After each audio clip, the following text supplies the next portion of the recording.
본 방송에서 제공하는 부동산 정보는 투자 판단에 대한 조언입니다. 방송에서 제공하는 부동산 물건의 가치, 가격 상승 및 가격 하락에 대해서는 방송사에서 보장하지 않습니다. 좀 서쪽으로 가봐서 바로 영등포를 한번 만나보도록 하겠습니다. 우리가 먼저 그 서울의 3대 도심이라는 바로 강남, 그리고 중구, 영등포 이 지역을 보시게 되면 상업시설이 굉장히 분포되어 있는 그러한 그 어떠한 지적 편집도를 확인을 하실 수가 있겠습니다. 그런데 이 지역을 보시게 되면 강남이라는 지역은 70년대, 60년대에서부터 개발이 시작을 해서 지금의 강남의 모습을 이루어냈고, 그리고 중구 같은 경우에는 예전부터 중심지였습니다. 그리고 이 영등포라는 지역은 예전에는 굉장히 공장가들이었었죠. 공장가. 그러다가 80년대, 90년대에서부터 서울의 인구 밀도가 높아지다 보니까 주거난이 발생을 했죠. 그래서 이 지역, 바로 영등포라는 지역에 공장가보다는 이제는 주택가를 더 건립을 하자. 그래서 지금의 영등포의 모습을 띠고 있습니다. 그런데 영등포라는 지역을 지금도 가보시게 되면 아직도 공장가들이 많습니다. 제가 이따 다시 한번 설명을 드리도록 하겠습니다. 자, 일단은 이제 영등포의 오피스텔의 위치는 바로 이제 영등포 시장역입니다. 영등포 시장역을 도보 약 3분에서 4분으로 이용을 하실 수 있는 그런 초역세권이다라고 말씀을 드릴 수가 있겠고, 그리고 5호선을 이용을 하실 수가 있겠습니다. 5호선을 이용을 하실 수가 있겠고, 그리고 또한 한 정거장만 이동을 하게 되면 영등포 구청역, 그래서 2호선을 이용을 하실 수 있다라는 점. 그리고 또한 한 정거장만 이동을 하게 되면 1호선 또한 이용이 가능하다라는 점. 그래서 주변의 다양한 노선들을 이용을 할 수 있다라는 점 말씀을 드릴 수가 있겠고, 그리고 이제 영등포의 주요 업무 단지를 한번 보도록 하겠습니다. 바로 여의도죠, 여의도. 대한민국의 금융가, 바로 이제 여의도에 종사하는 그러한 수요들을 직접적으로 만나볼 수 있다라는 점이고, 그리고 도보권에 두고 있다라는 점입니다. 걸어서 출퇴근이 가능하다라는 점. 이렇게 이제 말씀을 드릴 수가 있겠습니다. 그리고 지금의 영등포의 모습을 한번 보도록 하겠습니다. 이 지역 예전부터 공장가라고 했습니다. 중공업 지역이기 때문이겠죠.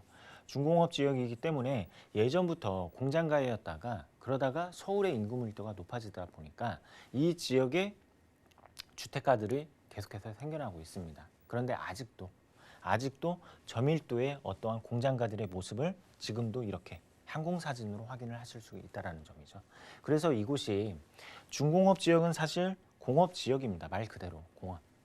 그런데 이곳이 중공업 지역에서 어떤 이제 장점도 있을 것이고 단점도 있을 것입니다. 그런데 계속해서 중공업 지역에 대한 개발 방안들이 계속해서 나오고 있죠. 그래서 뭐 어떠한 이제 주거 형태라든지 또는 이제 업무 시설의 형태라든지 이렇게 바뀌고 있다라는 점 말씀을 드릴 수가 있겠습니다. 그래서 이 지역을 실제로 이렇게 이제 거리뷰를 이렇게 이제 찍어왔는데, 이런 이제 노후된 그런 이제 공장가들의 모습에서 지금 어떻게 변화가 되고 있냐? 바로 지식산업센터로 이렇게 계속해서 생겨나고 있다라는 점이죠. 지식산업센터는 업무시설입니다. 업무시설. 뭐 우리가 이제 대표할 수 있는 게 업무 단지, 그러니까 대규모의 단지, 이러한 단지라기보다는 몇 필지 이렇게 민간 시공업자가 매입을 해가지고 만들어지는 게 지식산업센터라고 말씀을 드리고 싶습니다.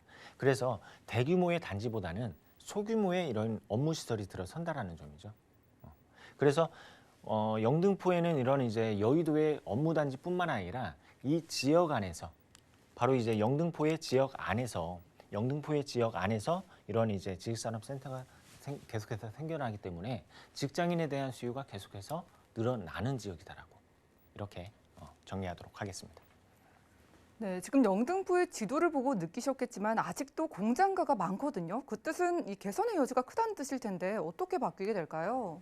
네, 우리가 이제 영등포라는 지역을 한번 앞으로는 어떻게 이제 개발이 될 건가 한번 보도록 하겠습니다.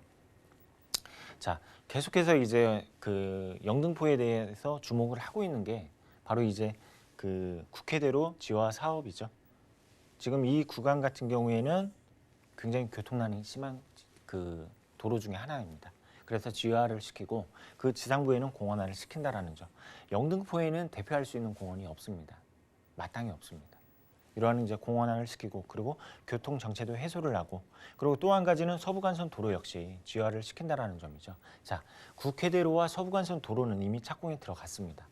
그래서 완공을 하는, 개통을 하는 그러한 시기는 앞으로 이제 뭐 한 3년에서 4년 정도 이렇게 기다려야 된다라는 건데 이렇게 이러한 이제 사업들이 이루어지고 그리고 공원화가 만들어지고 한다면 지금의 영등포의 모습이 아니다라는 점이죠. 그리고 또 한 가지는 바로 이제 영등포역 도시재생 사업으로 인해서 계속해서 어떠한 이제 주거 형태라든지 그리고 또 업무지 형태라든지 그리고 주목을 해야 되는 게 굉장히 기피하는 시설들이 굉장히 이곳에 밀집이 되어 있다라는 점입니다. 이러한 지역들이 탈바꿈이 된다는 점이죠. 자, 우리가 이번에 만나보는 것은 영등포 시장역입니다. 근데 그 주변에서 영등포역이라든지 그리고 또 국회대로 지하 사업이라든지 이러한 사업들이 그 주변에서 이루어지고 있다는 거 이렇게 정리하도록 하겠습니다. 네, 이렇게 활발하게 개발이 이루어지고 있는 영등포 시장역 근처의 오피스텔 만나보겠습니다. 자, 그렇다면요, 저희가 그 오피스텔의 가격이 참 궁금해지는데 얼마 정도 될까요?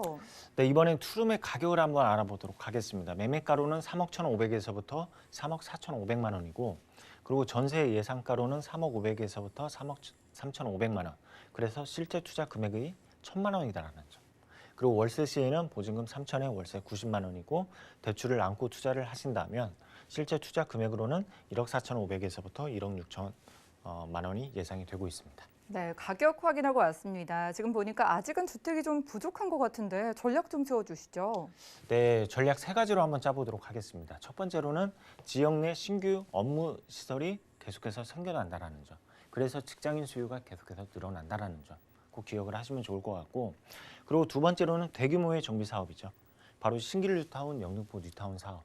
자, 매물지 인근에서 영등포 뉴타운 사업지가 이루어지고 있습니다.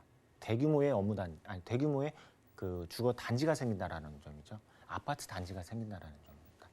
우리가 서울에서 아파트 단지가 생겨남에 따라서 그 주변에 있는 가격 상승이 이루어진 곳들이 대표할 수 있는 지역들이 굉장히 많습니다. 그게 바로 이제 뉴타운 사업과 재개발 사업인데 그러한 이제 그 효과를 그대로 누려보실 수 있다라는 점이고 그리고 또 여기에서 지역에 대한 변화를 또한 기대를 하실 수 있다라는 점. 그리고 이제 세 번째로는 다양한 임차 수요를 만날 수가 있다라는 점. 직장인 수요 그리고 또 대학생에 대한 수요 이렇게 세 가지로 정리하도록 하겠습니다.